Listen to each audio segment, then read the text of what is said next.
una situación difícil como la que vivía la nación de Israel, donde cada cual hacía lo que le daba la gana, había una mujer que esperaba de Dios el milagro que la naturaleza no le había otorgado.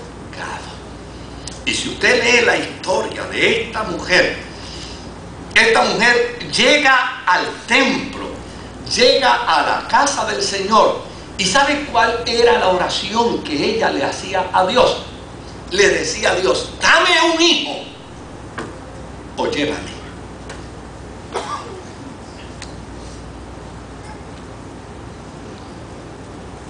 Yo creo que permítame decirlo de esta manera, cuando Dios veía que esta mujer venía de su casa para el templo caminando, yo creo que el cielo se estremecía. Ahí viene con lo mismo. Ahí viene con lo mismo. Yo creo que el cielo tendría que respetar a esta mujer. Una mujer que simplemente llegaba al altar y le decía a Dios: yo lo único que quiero de ti es que me des un hijo. Ahora, mire cuán distorsionada estaba aquella sociedad.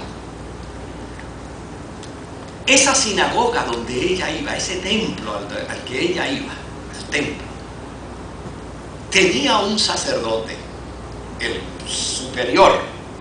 Este se llamaba Elí. ¿Y sabe lo que Elí pensaba de aquella mujer? Mire cuánta espiritualidad podía tener este hombre. Cada vez que este hombre veía a esa mujer orando, ¿sabe lo que él pensaba? Está borracha. Había perdido todo sentido de sensibilidad. Es decir, la crisis de esta nación es seria. El pueblo está en anarquía y la iglesia estaba ¿qué? Insensible. Y cuando un pueblo está en anarquía y la iglesia está insensible, créame con toda honradez que la cosa se fastidió. Aquí ya no hay más nada que buscar. Ahora, si el mundo está en anarquía y la iglesia tiene sensibilidad, si el mundo está en caos pero la iglesia tiene sentido de dirección, si el mundo está en desgracia pero la iglesia proclama la gracia divina, el mundo puede estar como esté, pero si la iglesia está bien, el mundo tiene esperanza. ¿Se da cuenta? A mí me preocupa más la actitud de Elí que la actitud de la anarquía de Israel. Porque se supone que cuando hay alguien en la presencia de Dios llorando, algo tiene que estarle sucediendo corazón adentro. Se supone que cuando hay alguien en la presencia de Dios en desesperación y en angustia, alguien necesita ser empático con esa persona que está en necesidad y en angustia. Mire, una de las cosas que yo he considerado a lo largo de estas semanas es decirle al Señor: qué bueno que a mí en los últimos años me han pasado cosas que no me habían pasado antes.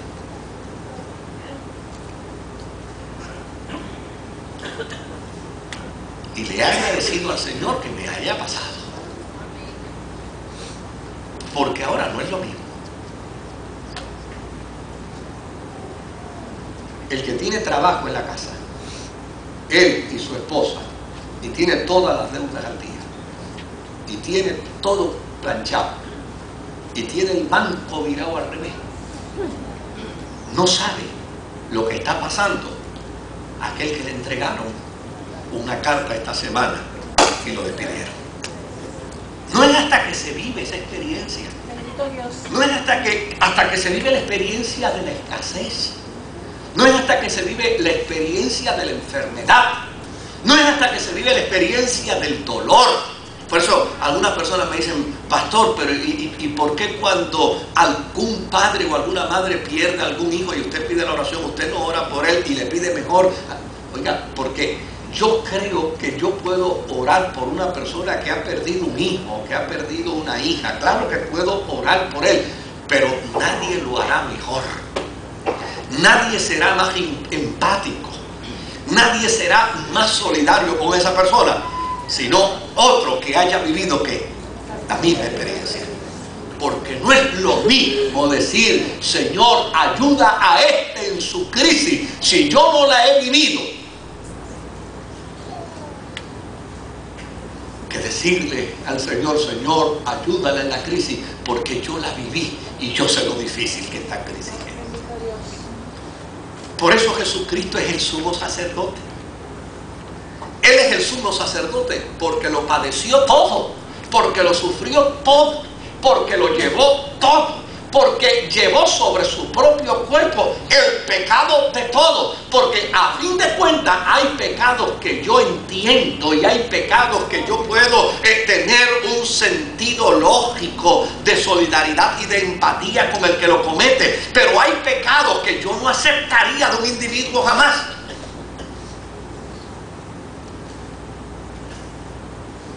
Pero como Él los llevó en su cuerpo todos,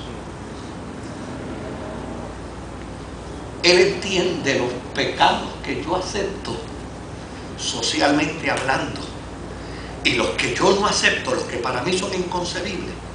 Él los entiende y los perdona si el que los cometió pide perdón con sinceridad de corazón. Este Elí, que no tiene nada que ver con ese amigo mío querido que está aquí. Este Elí se había convertido en víctima de las circunstancias. Y yo creo que esto demarca un sentido claro, esto nos da un mensaje claro. Si la gente de nuestra sociedad se está insensibilizando, tú no te insensibilices. Si la gente de nuestra sociedad se está violentando, tú no te violentes. Si la gente de nuestra sociedad está entrando en un proceso de agresividad, sé tú un pacificador. Si la gente de nuestro tiempo y de nuestra sociedad está declarando que todo esto es una debacle, que esto está de mal en peor, hazle recordar a la gente de tu tiempo que en los tiempos de desgracia y de sufrimiento, siempre el que viene ante la presencia de Dios, Dios le escucha. Y un buen día, Dios escuchó a doña Ana por encima del desprecio del sacerdote, por encima de los juicios del sacerdote. Y Samuel nació como respuesta a la oración de su madre. Y Dios se compadeció de su esterilidad y le dio y le regaló un hijo. Ahora, esta historia hay que verla con algunos detalles. ¿Sabe qué me llama la atención de esta mujer? Por lo general, el que no ha tenido nada cuando tiene algo, se convierte en un ser egocéntrico, ¿verdad? Los especialistas de la conducta humana dicen que eso es parte del proceso natural de los seres humanos, el que se revela precisamente en la niñez. Yo hace un tiempo atrás estaba comiéndome un chocolate con uno de mis nietos.